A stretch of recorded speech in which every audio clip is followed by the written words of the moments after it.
So, Mo, I'm going to open up with you on this. I Ah, just did come it. I on. really. You don't want me to talk about this. You know my position on this. All right, I'll come to you. I'll come to you next. But uh, fascinating. I've gotten to know Palmer Luckey fairly well. I've done a few podcasts with I him, and know. of course, Palmer has a long and storied history with Zuck. And now Meta and Anduril are joining hands in building a $100 million U.S. Army VR contract called Eagle Eye. And we're going to start to see AI and exponential technologies accelerating in the defense industry. Do you want to go second, Mo? I mean, this is one of your biggest concerns: is AI being used I for mean, defense? we're 3 seconds to midnight on nuclear investments that are now, I don't know how many years old, and it never really stops once you go down that path. And humanity never learns. I mean, seriously, we all know that AI will go out of control within the next 5 to 10 years. We all know that we're going to hand over to them. And I don't mean a rogue AI is going to get out of control. It's just like Google's ad engine is no longer controlled by a human because the task is too big for humans to be able to do it. And yet we're building autonomous weapons after autonomous weapons, knowing for a fact that every other opponent in anywhere in the globe is building them too. I don't know where humanity's intelligence has gone, really. That dumb race to intelligence supremacy, to defense supremacy is just, it has to stop, honestly. I'll come back to that in a minute. But Salim, what are your thoughts here?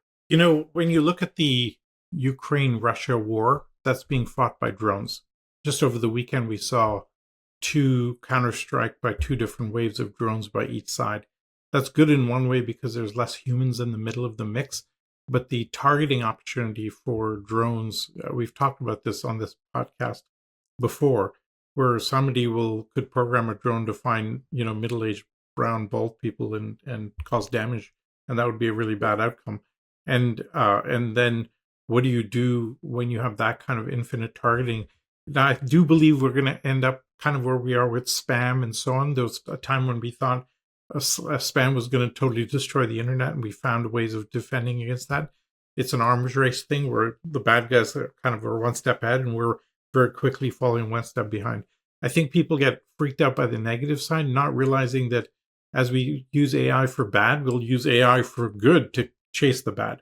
The point Palmer makes is, listen, you've got dumb weapons that take out schools and school kids, landmines that don't differentiate between a tank and a school bus. Don't you want to have intelligence be able to make that differentiation and actually take out the minimum number of individuals? And I hate this conversation, right? It's kind of a perverse. I mean, you're assuming benevolence on the part of that, but in certain war zones, they're targeting the journalists, right? And so that makes it easier to target those folks, just like it was easier for the Uyghurs to be targeted more easily via Facebook and the Since when was the top general the Yoda or Buddha? Seriously. Yeah. Like, yeah. Can we please stop using slogans of, killing fewer people is better than killing many people? Killing is wrong. It's as simple as that. And killing at this scale is going to get us into another doom's clock where we will not be able to stop it.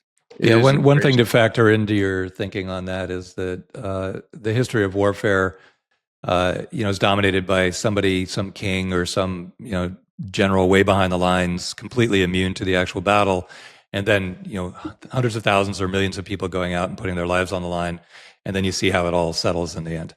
But now we're moving to a world of constant surveillance. You know exactly where every human being is at all times, and you can attack via laser, via space weapon, any single human being at any time. And so I wouldn't assume that this Russia-Ukraine type warfare will ever exist again. It's much more likely that it's some kind of, we don't want to blow up cities. We don't want to blow up huge populations. That's pointless. What we want to do is find the rogue leader. And so that's also, I'm not saying that's a utopia. like there's all kinds of ugliness with that too. Like who decides who's a rogue leader and who's not a rogue leader? I'm going to say something that's going to upset everyone. We're having this conversation when one global, very well-known evil leader is trying to kill 2 million people in front of everyone. Mm-hmm. And Give him nothing better stopped. weapons and he would do it. And you know, my favorite song of all time is that song, if you tolerate this, then your children will be next. Seriously. So, I mean, what guarantees you that the US president will not be targeted by a tiny drone, right? That can literally fly from anywhere in the world, stand in front of his head and shoot.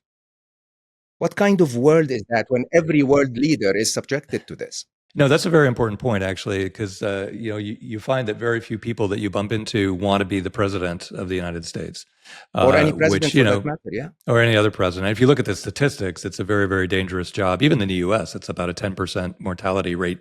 You go back over time, so it's very, very dangerous job. A lot of people don't want it. A lot of downside. A lot of getting poked fun at. So you know, governments that have distributed leadership way outperform for that reason.